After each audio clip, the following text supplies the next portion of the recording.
금투세가 코리아 디스카운트의 요인이 됩니까? 일단은 자본시장에 대한 과세가 뭐 생각이 여러 사람이 다를 수 있습니다만, 네, 그 부분에 대해서는 수요에 대한 제약 요인으로 저희는 생각하고 있습니다. 이건 아직 시행도 안 했어요. 네. 시행도 안 한 걸 갖다가 코리아 디스카운트 원인이라고 이야기를 하면 어떡합니까? 그러니까 지금 거래세 관련된 부분 제가 말씀드리지 않았습니까? 일단은 정부에서 거래세 부분은 그렇게 인하 방침을 발표했기 때문에 그 부분은 존중을 하지만, 인하 방침을 발표한 게 아니고 인하를 하기로 우리가 결정을 한 그렇습니다. 거예요. 네네. 국회에서. 그래서 금투세의 폐지와 관련된 입법사항을 논의할 때 충분히 그 같이 논의를 그러니까 해야 거래세와 하겠습니다. 관련해서는 지금 정부 입장이 없는 거예요. 네, 같이 논의를 하겠습니다. 그러니까 없는 거죠, 현재는. 그에 대한 설계 없이 지금 금투세 폐지 이렇게 발표를 한 거 아니에요. 무슨 군사작전 하듯이 해요. 그래서 코리아 디스카운트의 핵심적인 원인은 이 신뢰 상실, 이 불확실성, 정부 정책의 불확실성에 있다고 보는 거예요.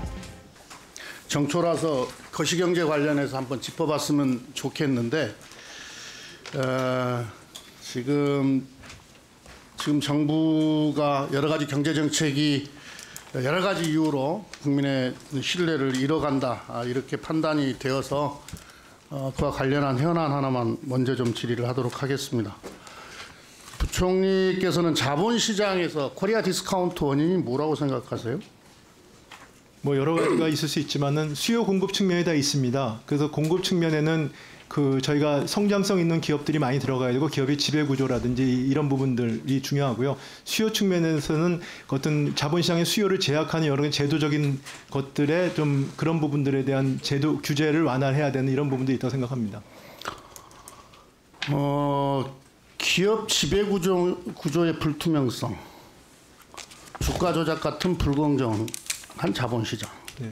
한반도의 지정학적 위치, 뭐 이런 것들이겠죠. 전문가들이 대체적으로 이런 것들을, 네, 그런 것도 원인으로 짚고, 우리 자본시장연구원이 작년 2월에 발표한 걸로 보면 이 코리아 디스카운트의 원인이 미흡한 주주 환원 수준, 상장 기업의 저조한 수익성과 성장성, 기업 지배 구조에 대한 낮은 신뢰. 대체적으로 이렇게 원인들을 분석을 해요. 전문가들도 그렇고. 네. 뭐 이 점에 대해서는 동의하시죠? 네, 뭐 그게 전부는 아닙니다만 내가 동의합니다. 네.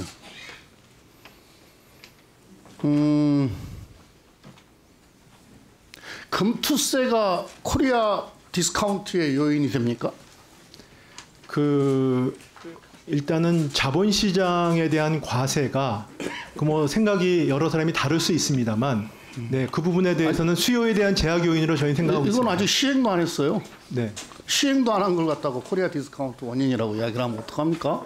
그 다음에 이 금투세하고 거래세하고 그 다음에 양도세하고 이게 패키지로 묶여 있다는 건 잘 아시죠? 네. 이거 따로따로 떼서 정책이 설계된 건 아니라는 건 잘 아시죠? 네, 알고 있습니다.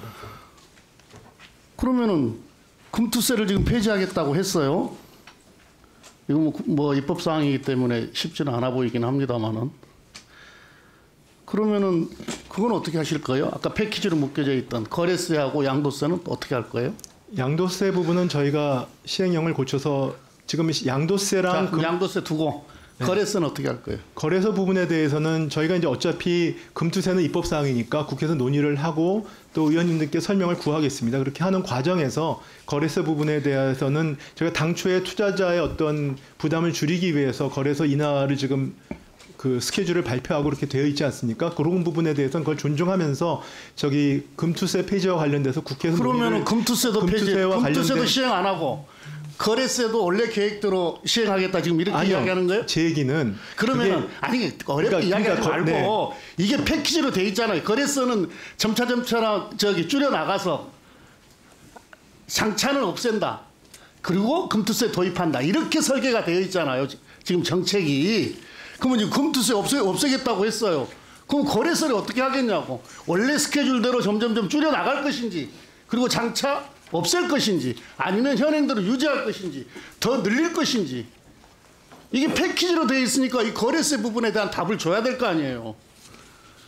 그러니까 지금 거래세 관련된 부분 제가 말씀드리지 않았습니까? 일단은 정부에서 거래세 부분은 그렇게 인하 방침을 발표했기 때문에 그 부분은 존중을 하지만 인하 방침을 발표한 게 아니고 인하를 하기로 우리가 결정을 네, 한 그렇습니다. 거예요. 네네. 국회에서.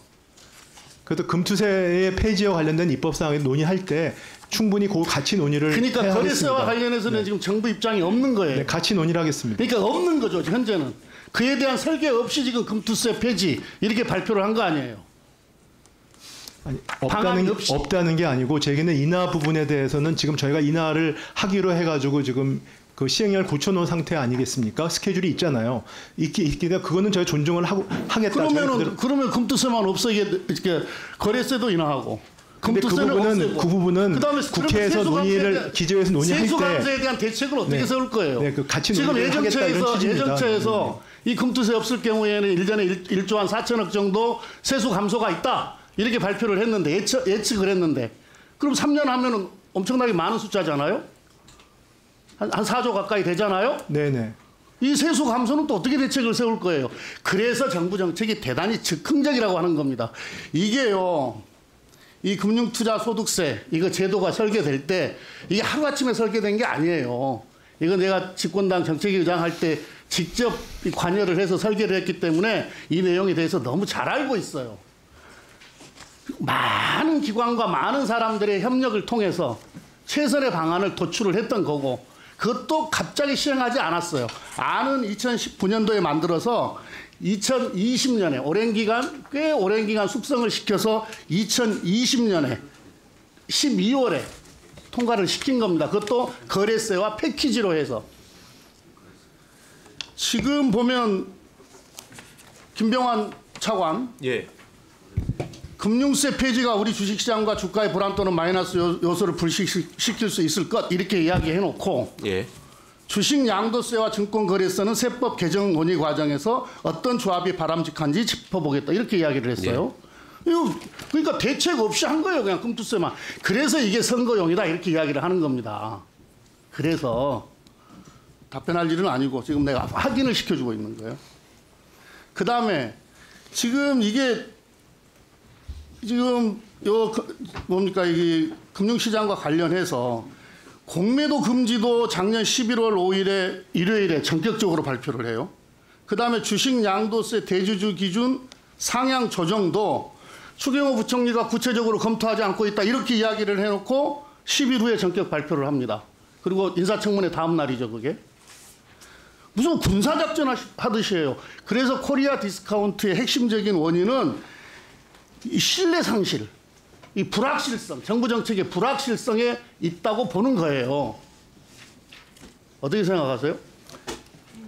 신뢰를 가지기 위해서 노력을 하겠습니다만 그 부분에 근데 그 부분에 대해서는 말씀을 하라고 하셨으니까요. 그 부분에 대해서는 공매도나 이런 시장 조치는 그런 식으로 미리 예고를 하지 않고 하는 경우가 일반적이고요. 그다음에 주식 양도세 관련된 부분은 뭐 제가 그 당시에는 후보자에 없습니다만 기본적으로 이 정부의 국정 과제에 들어가 있는 부분에 대해서 기재 여부하고 대통령실이 계속 고민을 해왔던 부분인데 이제 연말이 가까워 오면서 여러 가지 그 상황에 맞추어 가지고 그런 부분들이 이렇게 결정이 됐고 그래서 뭐 그런 부분들이 국회에서 충분히 저희가 이해를 구하지 못한 부분에 대해서는 아쉽게 생각하지만 제가 지금 이제 부총리 된 상황에서 앞으로는 그런 부분이 없도록 최선을 다하고 국회에 충실히 설명드리고 이해를 구하겠습니다. 예, 수고하셨습니다. 성태영 교수가 정책실장으로 있는 네. 이 성태영 교수 이 금투세 관련해서 바람직한 방향이다 이렇게 이야기를 한 적이 있어요. 교수 시절에. 추경호 부총리는 20대 때 거래세 없애고 이 양도소득세 강화하는 법률을 발의한 적도 있어요. 그럼 이 정부 대통령 정부의 철학에 맞지도 않은 사람을 정책실장에 임명하고 부총리에 임명해서 경제정책을 끌어오는 셈이 되네요.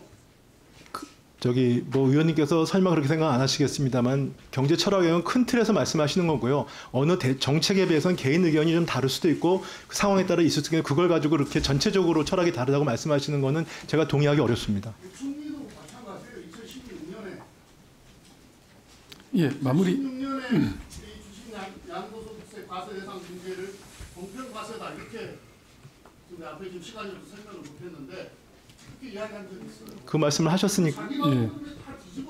아니요. 지금 제가 그때 청문회 때 말씀드렸듯이 이 주식 양도소득세 같은 경우는 소득세와 달리 과세형평뿐만 아니라 그다음에 그 금융시장 간의 어떤 자금 이동이라든지 경제 상황을 같이 봐야 되는 상황이라고 말씀을 드렸습니다. 네. 예.